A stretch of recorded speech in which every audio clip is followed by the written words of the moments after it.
Vamos falar da reunião. A reunião que todos achavam que ia ser uma coisa horrível. Eu estava apavorada já. Em primeiro lugar, eu não enxerguei o Moro na região.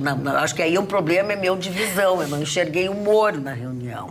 E aí, gosto do Moro, acho o Moro maravilhoso, mas eu acho que aí ele se perdeu porque eu não vi nada de excepcional nas coisas que foram ditas e mostradas. Eu tenho uma opinião sobre o Jair Bolsonaro.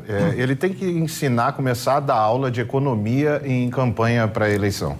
Porque na eleição passada se elegeu só com o Wi-Fi do hospital, né? Só usando lá, gastou só o Wi-Fi do hospital e se reelegeu. Ou seja, de grátis. E agora, graças a um vídeo liberado pelo Celso de Mello, já garantiu 80% da próxima reeleição. Tem que, na próxima gestão vai ser presidente e ministro da Economia ao mesmo tempo, porque olha, sabe popar, né? É barbada se reeleger assim, né? Tá, então, parabéns. assim, E obrigado, né? Do Jair Bolsonaro tem que agradecer ao Celso de Mello. Bom, foi longa a reunião, a parte que foi mostrada, e por isso também que o Celso de Mello tão rapidamente, me parece, resolveu liberá-la. Né, liberar a gravação. Nós vamos tentar mostrar para vocês ao longo do programa algumas das manifestações. Vamos começar pela do ministro Weintraub também, que é uma figura muito especial. Vamos lá. Não tentei promover minha carreira. Me ferrei na física.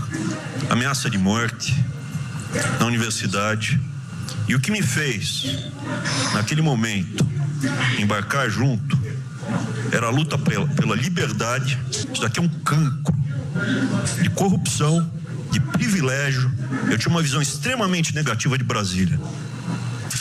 Brasília é muito pior do que eu podia imaginar. Eu, por mim, botava esses vagabundos todos na cadeia, começando no STF. Gente, ele cometeu um sincericídio. Como é que a pessoa vai chamar o STF de vagabundos? Assim, ó, o Weintraub, ele não conta até 10, né? Ele é heavy metal, ele mesmo diz... Tu acha que eu tenho algum parentesco com ele? A fala foi editar. Eu acho que você, assim, você é meio Eu tenho um pouco de Weintraub e muito Bolsonaro. de Bolsonaro. Aliás, eu acho que o Bolsonaro é um parente meu que eu perdi muito antigamente na minha vida. Você é uma Bolsotraub. Eu sou Bolsotraub. O quê? É Bolsotraub. É meio Bolsonaro, meio Weintraub. Bolsonaro. Porque o dia que a justiça exigia a preparação para o programa aqui antes de ir para o ar... Bom, vai vazar o nosso grupo. Não pode vazar o nosso grupo, não pode. Nosso grupo não pode vazar. Isso aí foi o que de mais sério teve na reunião, assim, foi. que pode gerar. Mas como não é uma coisa que diga respeito ao Bolsonaro e ao Moro, ou seja, ao caso em espécie, passou batido, passou como um xingamento, a manifestação privada do ministro, que, ao contrário do que se imaginava, ganha 3 xingamentos e agora 10 elogios pela sinceridade. Porque se for na parada de ônibus aqui em frente da Rede Pampa e perguntar o que eles acham do STF, a opinião não vai ser muito diferente, não. Russo. Dona Mari, tem várias considerações. Faça as suas considerações. Não seja a minha manchete. Nós temos que primeiro separar o processo propriamente dito da reunião, que é uma questão secundária. O processo propriamente dito é um inquérito onde o Moro fez uma acusação de que teria sido pressionado para fazer a troca do ministro, uma ingerência sobre o seu comando. Sobre essa matéria, já havia vazado os áudios, não veio novidade. Volto a dizer, um inquérito, ele é feito dentro do conjunto de provas que tu traz, a reunião é uma das provas, já tivemos depoimentos que se seguem, o próprio Marinho vai depor dentro disso, o Sérgio Moro poderá ser chamado novamente a depor, o próprio presidente vai depor ao final, ou por escrito, ou pessoalmente, e aí num conjunto de provas se faz a prova. Então, essa é a primeira coisa que se extrai da matéria propriamente dita. A segunda confirma muito, eu vi a manifestação do Vitorino, o presidente foi o que foi. Quem gosta é respeito. Eu respeito, né? Não gosto do estilo dele, para mim é uma grosseria, uma falta de postura, é um jeito de liderança. Cada 3 palavras, um palavrão, um ataque à moral das pessoas. Eu respeito, é o jeito dele. E tem seguidores, que não tem problema, da minha forma. Não conseguiria ser ministro com um líder assim, se referindo dessa forma e tratando as pessoas dessa forma. Mas respeito muito. Então, essa é a segunda questão. O que se tira tirando o processo, então, dona Magda, que eu fiquei anotando algumas coisas assim, são as discussões que vão permear isso ou que já vem nesses 1 ano e 4 meses, 5 meses agora de governo que a gente vinha discutindo. Por exemplo, ele abordou uma matéria extremamente importante, a questão das armas. Sim. Ele disse claramente, eu quero armar a população, não para a proteção individual, mas para a proteção de uma invasão, ele não usou o termo que eu não vou usar também, mas para se proteger politicamente. Se tentarem mudar o regime ou alguma coisa. E se ele disse mais de uma vez aos berros, eu vou armar a população. Então, aquilo que era para proteger o senhor, dando arma para o senhor que não sabe nem o que fazer com ela, ou que não tem temperamento para usar uma arma, não, isso é um projeto... Só para pontuar que essa pessoa não consegue o direito ao porte, viu? Essa pessoa não poderia de qualquer forma. A liberação da arma não é irrestrita como se mente por aí. Pelo contrário, é uma das coisas mais restritas e difíceis. E essa foi a queixa dele. Dele, que ele não consegue armar a população exatamente. Ele gostaria que fosse mais leve. Ele gostaria que fosse. Exato. Eu também gostaria que mais pessoas fossem aptas. Sem dúvida. Continuando aqui, dona Magda, para nós compreender um pouquinho como foi a reunião. O ministro do Turismo, muito esclarecido, falando da sua dificuldade, ele tinha um orçamento que era 100 e no dia seguinte passou a 0. Mas ele tem planos, ele está trabalhando, faltam 3 anos de governo, nós temos que pensar o Brasil que vai continuar. Sim. Aí ele disse, estamos pensando em trazer resorts, grupos, que ele estava falando com grupos internacionais, vamos trazer recursos para o Brasil aqui, vamos tentar trazer os cassinos. Ele apresentou todo o projeto. Ao que interfere, a ministra Damares disse assim, isso é plano do diabo. E a matéria parou ali, dona Magda. É a segunda questão. O Weintraub, nós já tratamos aqui a questão que ele diz que ele tem, a expressão é ódio? Eu odeio a expressão. Quando se cria grupos pequenos de proteção, é exatamente porque a pressão sobre eles é maior, o abandono sobre eles é maior. Então, eu, em tese, concordo com o ministro, especialmente porque eu acho que somos todos brasileiros, mas não reconhecer que tem grupos, minorias desprivilegiadas, que precisam de uma atenção maior e cabe a ele, como ministro, nos socorrer nisso aí. A gente volta depois, dona Magda, para não se adornar. Para não ficar muito... Bom, os nossos telespectadores, inclusive o nosso telespectador Sérgio Severo, que é uma pessoa que muito nos acompanha, esses dias também ele mandou um e-mail assim que eu achei muito estranho. Mas hoje ele também mandou muito estranho. Magda, então estou autorizado a te chamar de P, vagabunda, bosta, tenha dó, vocês vão destruir o pouco que temos de civilização passando pano. Também posso hackear vocês, já que o presidente confessou ter um sistema próprio de informações. Sérgio Severo. Eu fiquei pasma. O delírio desse rapaz, né? Eu fiquei pasma, mas eu leio, você sabe que eu não me intimido. Mas esse rapaz é de esquerda. Não é um senhor que eu até acho bem legal. Não, mas é de esquerda. Mas é legal. Mas ele não precisava dizer isso. Ninguém disse que achou bonito. É porque mostra o delírio, porque no que estão apostando mas agora? assim, argumento ele tem ou é só... Não, ele achou que, certo, nós estamos achando muito engraçado, um monte de palavrão e tal, não sei o quê. E é uma bobagem, porque aquela era uma reunião fechada, privada. É uma realidade. Era uma reunião fechada. Talvez por ele se referir ao Dória como bosta, como Witzel, como Strume, mais algumas coisas. É tudo gente que fica a pergunta no ar, será que o presidente errou nas qualificações que ele distribuiu na reunião? É tudo gente que quando bate a canela na mesinha, ali na quina da mesinha de centro, diz, ó, maldição, como doeu. Vocês não falam palavrão, né? Palavrão é o problema agora. É cada uma. Em compensação, o seu Breno Galo disse, já achava você uma mulher clássica, bonita, mas hoje está linda, esplêndida.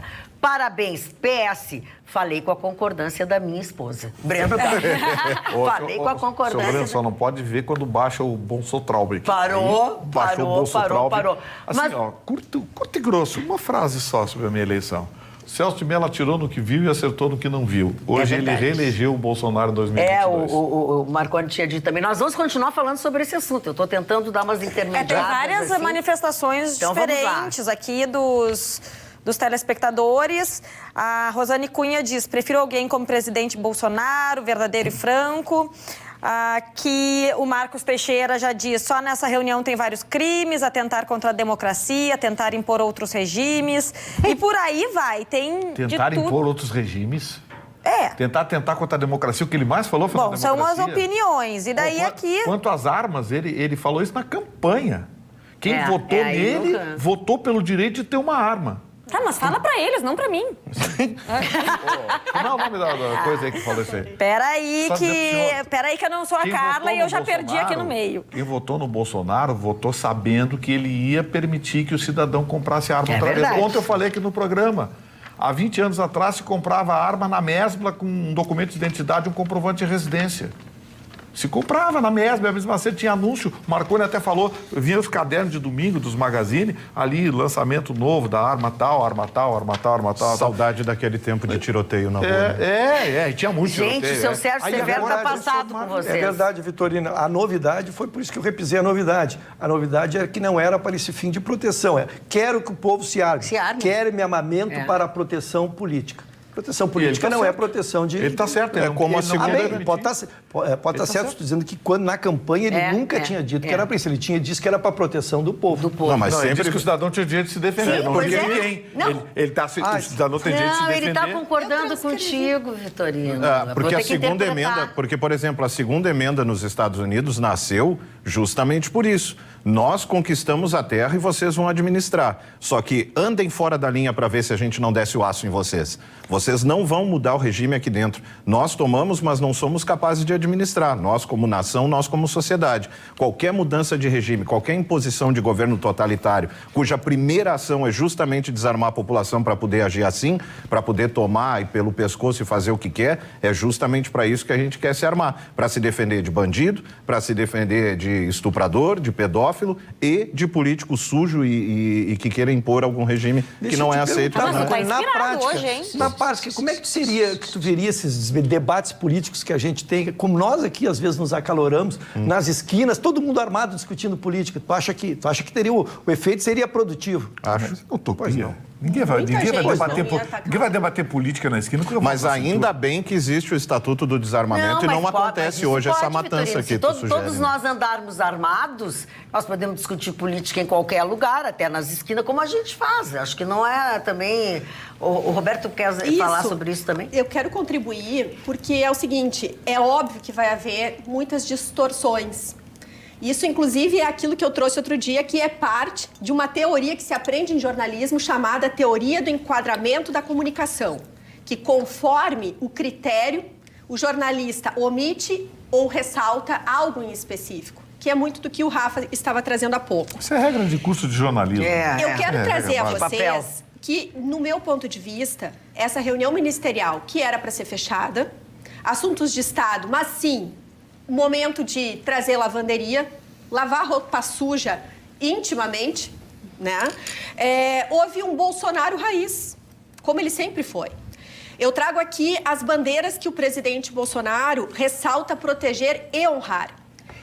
Segundo o presidente Bolsonaro, aspas, ele diz: família, Deus, Brasil, armamento, liberdade de expressão, livre mercado. Quem não aceitar isso está no governo errado. Espere para 2022.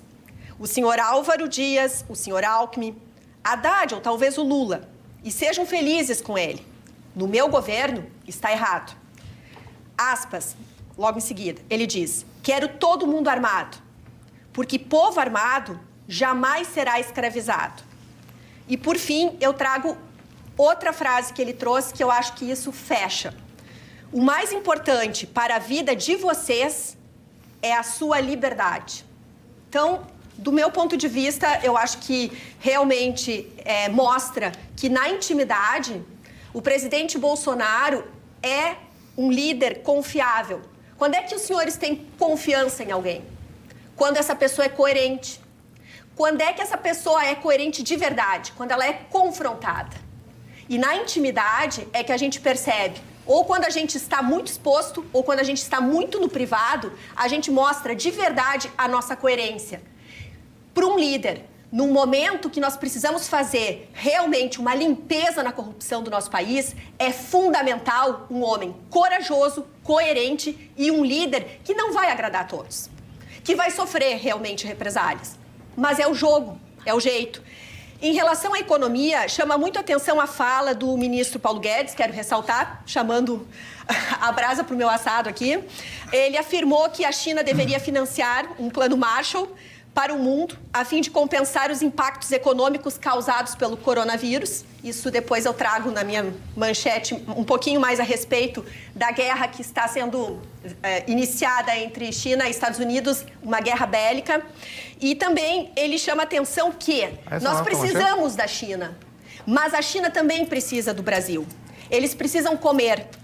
Então, ele diz, para cada dólar que o Brasil exporta para os Estados Unidos, nós exportamos 3 dólares para a China. Mas, segundo Guedes, a retomada do nosso crescimento vai vir pelos investimentos privados, pelas reformas e pela abertura da nossa economia. Então, isso também está alinhado com tudo aquilo que a gente vê que o Ministério da Economia está ali lutando duramente para que não haja uma verdadeira corrupção, né, com dinheiro público. Deixa o Chicão se manifestar, que ele não falou nada ainda. Eu vou dar a minha opinião sobre o vídeo. O vídeo, em relação ao Moro, nada a provar. Eu acho que o vídeo, nesse aspecto aí, o Bolsonaro venceu essa guerra do vídeo em relação ao Moro. Quanto ao estilo do Bolsonaro falar, eu não gosto. Não gosto porque eu tenho um estilo suel, uma educação aprimorada, eu sempre fui... Meu apelido é Lorde na faculdade e vou morrer assim. Não gosto, mas de repente o cara é assim, então tudo bem. Agora, uma coisa me chamou a atenção, que eu tenho uma memória muito grande, porque eu tomei muito comprimido chamado Tanacan, quando era pequeno, que a minha mãe me deu. Eu me lembro, durante a campanha eleitoral, que tinha um cara da esquerda, que eu particularmente não gosto, chamado Boulos. E esse cara dizia o seguinte: temos que armar milícias dentro do povo para nós defender. Bolsonaro foi um pouco Boulos. Porque quando ele fala em armar o povo, não é armar todo mundo, vou comprar uma Glock, uma Walter e vou tirar um curso. Não existe isso. Essa de armar o povo, eu não achei legal. Eu acho uma coisa muito bolivariana. Eu sou intelectual, eu posso falar isso. E posso comprovar que depois o general Heleno disse uma frase que ele tem que pedir desculpa para a nação. Se o STF exigir o celular do Bolsonaro, pedir o celular do Bolsonaro, que parece que vai pedir, vai ter consequências imprevisíveis. Eu não sei se tem que dar o celular do Bolsonaro ou não. Não vou entrar nesse detalhe. Agora, as consequências imprevisíveis é uma ameaça velada à democracia brasileira. E já que nós estamos falando de democracia, o Bolsonaro fala muito, e eu acho que é um dos discursos dele de campanha, eu acho que ele sempre foi um cara, pelo viés dele, democrata, eu acho que o general Heleno tem que pedir desculpa. Eu acho estranho, porque o senhor já falou em Butina, Coturno, Urutu na rua. Mas com outro tipo de general. Invadir. Mas com outro tipo de coisa. Mas que outro tipo de coisa? Tu não tinha filho de Geisel fazendo rachadinha. Que outro tipo de coisa? Tu não tinha o Leonardo Pires Gonçalves fazendo rolo. Tu tinha outro tipo de generais. Generais que não aprovam o Bolsonaro. Uma hora pede para os militares agir, não sei o quê, e a democracia do Coturno. Aí o Bolsonaro diz que quer a população armada para se defender, porque a primeira coisa que o comunismo faz é desarmar a população. E isso é conseguido. Aí o senhor vem agora dizer que... Não, é para responder a pergunta do Chicão. Marconi, só um pouquinho por ordem aqui. Marconi quer falar sobre... Não, é só para responder a pergunta do Chicão. De acordo com a frase dele no vídeo, é para se defender de uma possível ditadura a ser imposta. Mas que imposto de quem, se é ele que é o Mas eu estou só dizendo, respondendo a tua pergunta. Quando tu perguntou se defender do quê, ele disse isso. E ainda citou o exemplo do prefeito de São Paulo. De vir um cara querer prender todo mundo em casa, querer prender quem está na rua, para se defender. Usou alguns adjetivos em relação ao prefeito. Mas ele explicou bem. O governador de São Paulo quer prender as pessoas isso aí, é isso. Por isso que a gente está falando todo, cada um a OMS, 36 mil Ok. vidas estariam poupadas se os Estados Unidos fizessem a quarentena. Ok, não estou entrando no mérito. Estou respondendo o teu questionamento. Bandido. Estou respondendo. Bandido é quem prega a quarentena radical. Negativo. Tá, Bandido é quem Rocheu, prega a quarentena radical. por favor. Sobre essa matéria... Vamos tentar fazer uma reunião igual ministerial, um por vez. Não, igual ministerial Pode dizer não o que dá, quiser, mas um por vez. Igual ministerial não vai Vamos dar. lá. Não, eu só eu quero me prestar senti uma meio informação, Bolsonaro. porque realmente a matéria está sendo debatida de uma forma que estão confundindo. Não há um pedido do celular. O que há foi protocolado um pedido e onde é obrigado o despacho, o artigo da Constituição manda o ministro, ao receber uma ação, manda ouvir o procurador para que ele se manifeste se ele concorda ou não. Depois ouve, e aí volta para ele dar uma decisão. Não há nenhuma ordem de buscar o celular do presidente. Então, a notícia chega e a gente já comenta o possível resultado dela. Insisto, partidos entraram pedindo, acho que o impeachment, eu não vi a parte técnica da ação, e dentro disso, como prova, queríamos o celular do presidente. O que faz o relator que recebe a matéria? Ele é obrigado, constitucionalmente, processualmente, a pegar e dizer assim, ouça-se o procurador. E mandou o procurador. É isso que nós estamos. Então, a matéria ela acabou virando notícia porque o general Heleno fez essa manifestação, acho, há tempo, acho que talvez tivesse conversado com a Procuradoria-Geral da República, ele não precisaria ter largado isso, né? E aí estamos discutindo uma matéria que ainda, insisto, não existe.